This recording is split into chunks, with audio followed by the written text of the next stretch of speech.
la paz la tenemos que construir desde los territorios. Nosotros siempre hemos dicho, cualquier acuerdo que lleguemos final para la terminación del conflicto tiene que ser un acuerdo para todo el país, un acuerdo de alcance nacional, pero es un acuerdo que va a tener expresión territorial, expresión regional, que hay que construirlo desde las regiones. Esta no es la paz de la Bogotá, es la paz de las regiones.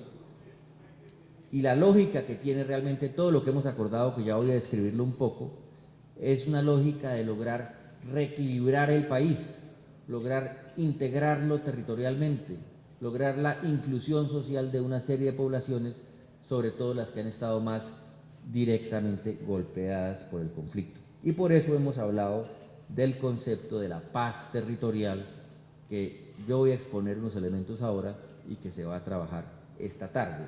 Pero por eso, cuando decimos que los que están aquí presentes serán los protagonistas de la paz, no lo decimos de manera retórica, no lo decimos para quedar bien con ustedes y que les parezcamos simpáticos, es que es así. Esa paz hay que construirla desde los territorios con las autoridades que están ahí. De ahí la importancia de su presencia el día de hoy. ¿Y qué es lo que vamos a hacer en los territorios? Lo que vamos a hacer es poner en marcha estas cosas que hemos acordado en La Habana y desarrollarlas y discutirlas. ¿Cuáles son? Yo voy a hacer un resumen sucinto simplemente para que lo tengan en la cabeza de en qué consisten los acuerdos a los que hemos llegado hasta ahora. Ahí quiero hacer antes una aclaración. Este ha sido un proceso que hemos construido con mucho, le agradecemos al viceministro su palabra prudencia, hemos tratado de ser muy metódicos, rigurosos. Nosotros lo acordamos no por las FARC, no para que las FARC hagan algo, lo acordamos porque eso es lo que necesita el país y lo que necesitan los colombianos para que haya una posibilidad de construir paz. Pero digo esto porque realmente tenemos un equipo muy sólido en La Habana, de unas personas muy capaces. Para la segunda fase del proceso entró el doctor Humberto Lacalle, que es un extraordinario político y estadista. Tenemos al general Mora, uno de los oficiales más importantes de la historia del ejército, igual al general Naranjo, que ocupa un lugar similar en la historia de la policía, y una serie de personas. Y esto para decir que lo que estamos haciendo ya son cosas muy precisas que tienen que ver con la paz. Hay mucho rumor y mucha cosa, que es que acordaron allá una cosa y la otra, y que eso no se sabe, eso no es así. Lo que hemos acordado está todo en unos informes que hemos hecho públicos. ¿Y qué es eso? El primer punto y uno de los pilares de la paz es el tema del desarrollo rural integral, que hemos llamado reforma rural integral y que yo creo que es de gran importancia para una región como Ocaña, la antigua provincia de Ocaña, el Catatumbo y el Cesar, que han sido tan agrícolas y tan ganaderos en su historia. ¿Cuáles son los elementos de ese acuerdo? Muy rápidamente los describo para quienes no los conocen.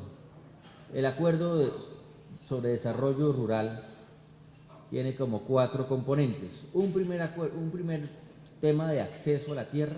Es cierto, en Colombia todavía hay un problema serio de acceso a la tierra. Hay mucha gente sin tierra o con tierra escasa y tenemos que distribuir tierra para que haya una base, un capital mínimo sobre el cual construir. Pero no se trata de distribuir tierra, pedazos de tierra como se hacía al antiguo en los años 60, sino se trata de hacerlo con un concepto que hemos llamado acceso integral. Es decir, que a quien se le distribuya tierra, eso tiene que ser dentro de un proceso estructurado y con un acompañamiento que le garantice que va a tener la necesaria asistencia técnica, que va a tener apoyo si es necesario para la adecuación de esas tierras, que va a estar dentro de un marco de un desarrollo de distritos de riego, de infraestructura, etcétera. Más adelante me voy a referir a estos puntos, pero esa es la visión. La visión no es que simplemente entregue tierra, no. La visión es una de desarrollo rural integral que le sirva a todos, también a los que no están recibiendo tierra, que serán numéricamente muchos más. Entonces tenemos acceso a tierra, eso incluye también un gran programa de formalización. Tenemos un grave problema en el país con la informalidad en la tenencia de la tierra, eso nos causa toda clase de problemas.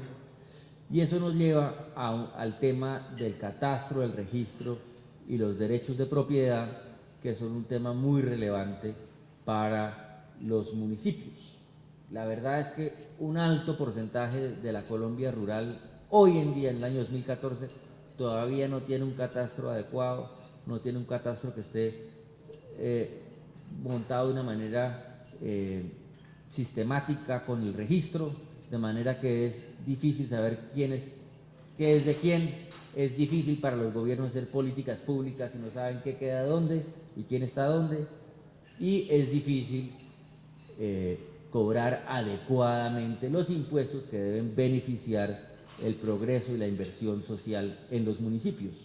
Entonces, una medida fundamental para avanzar en esto es el fortalecimiento, es el levantamiento del catastro, el fortalecimiento del registro y de la capacidad de los municipios de recaudo. Y sobre eso tenemos una serie de acuerdos que van a llevar además a unos programas muy grandes de apoyo desde el gobierno nacional a los municipios en su capacidad de recaudo.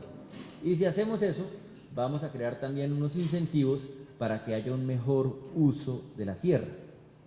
Es decir, para que quien tenga la tierra bien explotada la siga explotando, pero para quien la tenga sin explotar lo piense dos veces, porque probablemente va a tener que pagar un poco más por esa tierra sin explotar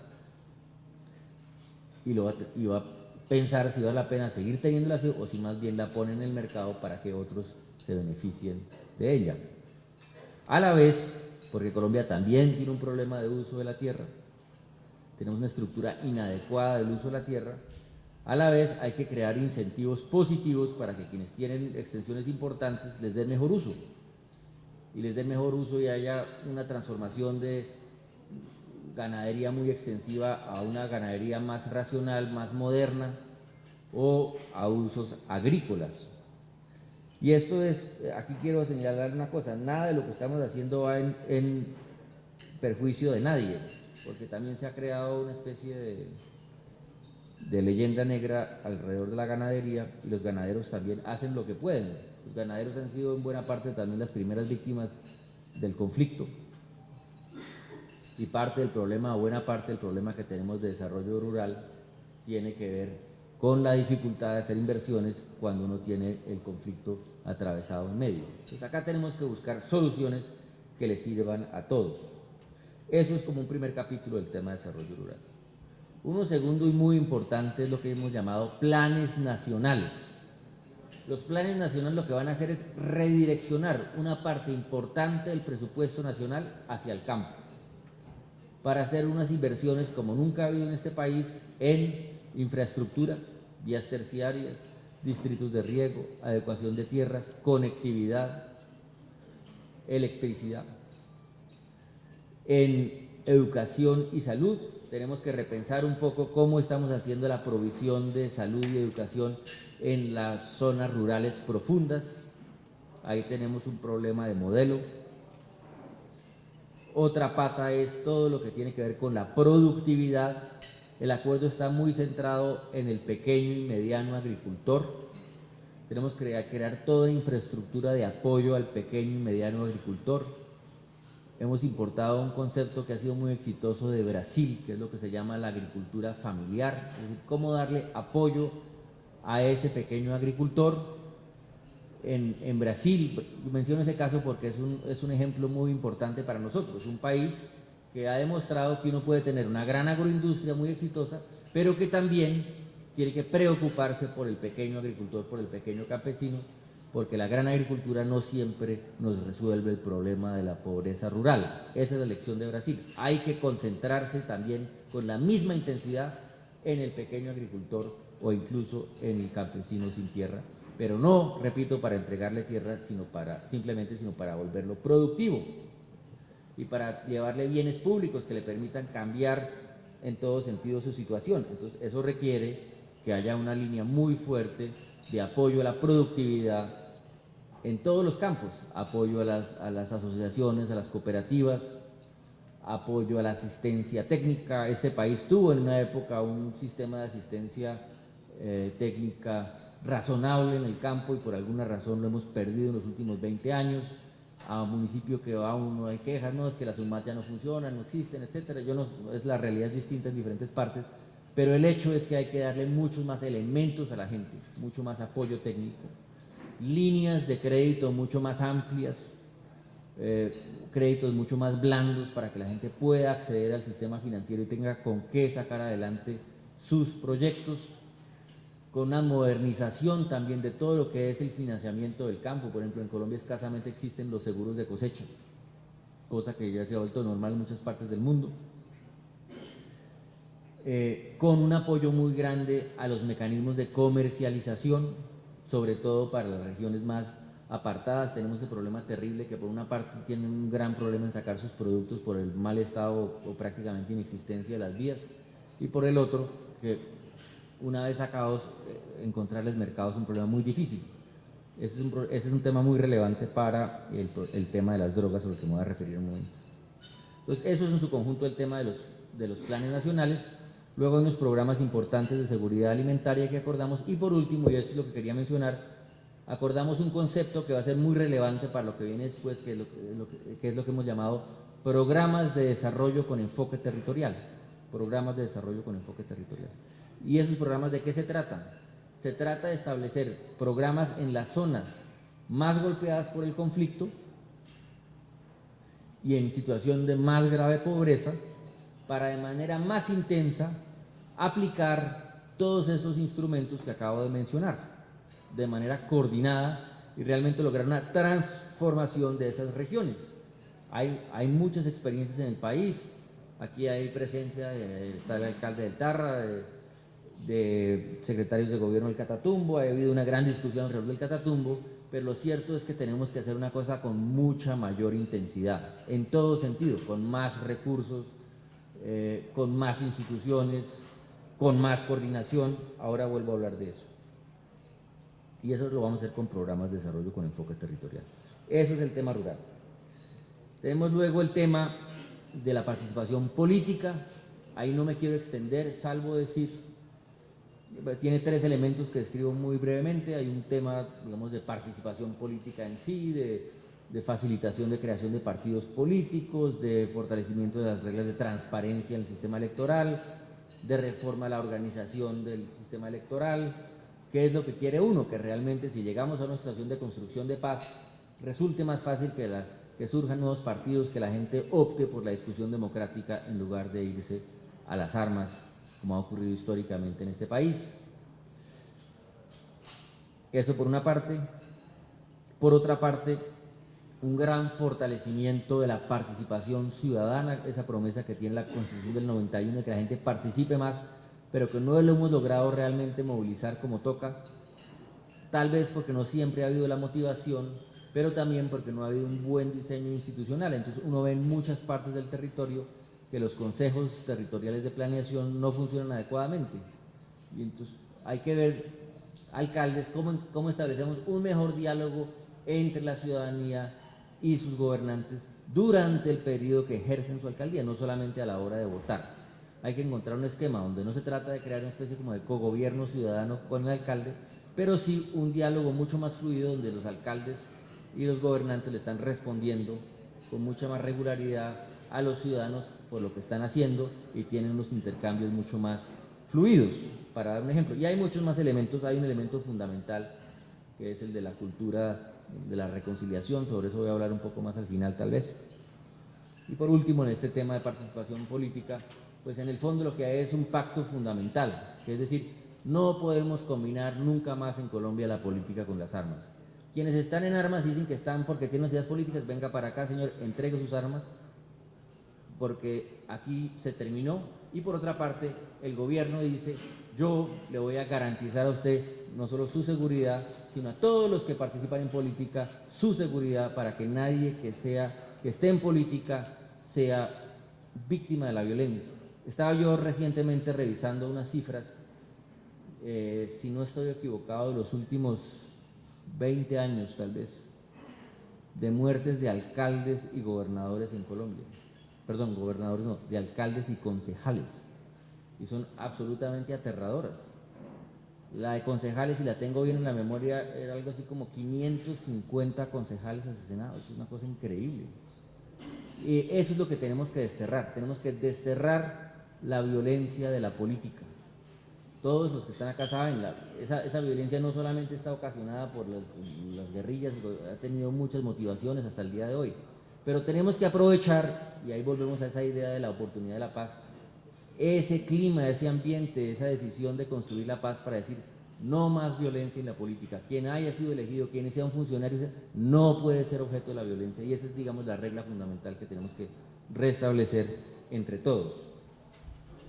Luego tenemos, siguiente punto que hemos acordado, el tema de las drogas ilícitas y en particular de los cultivos, que es muy relevante para la discusión que se ha dado en este departamento y, como todos aquí presentes saben, en el Catatumbo.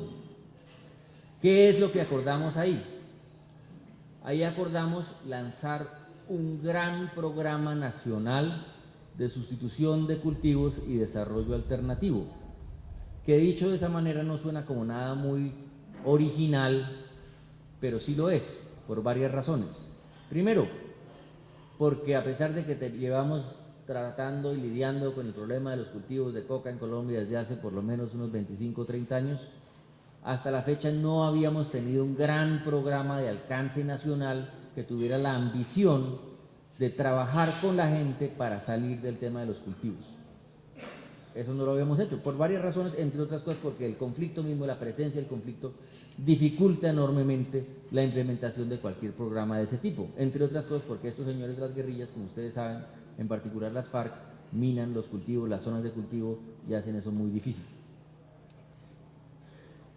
Pero además este programa es novedoso, sobre todo porque parte de la idea de que aquí lo que hay que hacer es trabajar con la gente, que el problema no lo resolvemos si no trabajamos con la gente para transformar esos territorios, y que la manera de trabajar con la gente no es simplemente armarle un paquete, ofrecerle una cosa o negociar un paquete de una cosa o preguntarle qué opina, sino es volverlo actor principal de un proceso de planeación participativa en el territorio sobre qué es lo que hay que hacer. ¿Y eso cómo lo hace? Lo hace llevando a que la gente se organice. La gente está muy organizada. Además, acá en muchos de esos programas no se trata de inventarse las ruedas. La gente en Colombia está muy organizada en muchas partes. Es cierto que el conflicto ha golpeado muchas organizaciones, pero hay que recuperar esa capacidad de la ciudadanía para organizarse y hacer ¿qué? Discutir en una región, y eso es lo que ya, esto que estoy hablando otra vez no es mi opinión, eso es lo que tenemos ya acordado en el acuerdo de drogas con las FARC, que tomamos un municipio, cualquier municipio que esté acá, no oía a nadie, pero no sé si aquí hay alguien de Acarí, supongamos Acarí, entonces supongamos que Acarí tiene un problema de cultivos de coca como lo tiene. Entonces, ¿qué es lo que hay que hacer? Vamos a coger,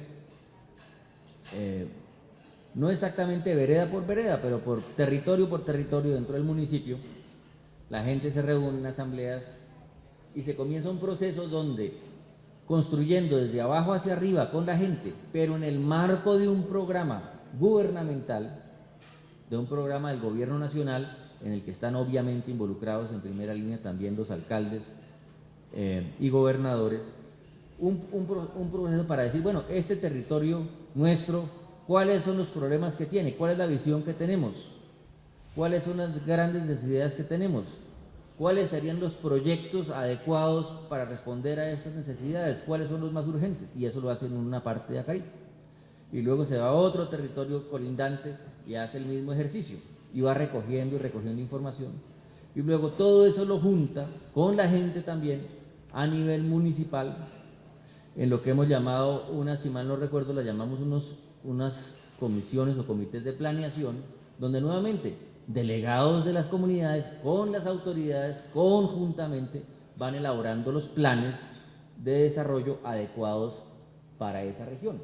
Y elaboramos entre todos un plan municipal de desarrollo, de sustitución de cultivos y desarrollo alternativo. Y ese plan además va a tener un respaldo institucional muy grande del gobierno nacional y va a tener unos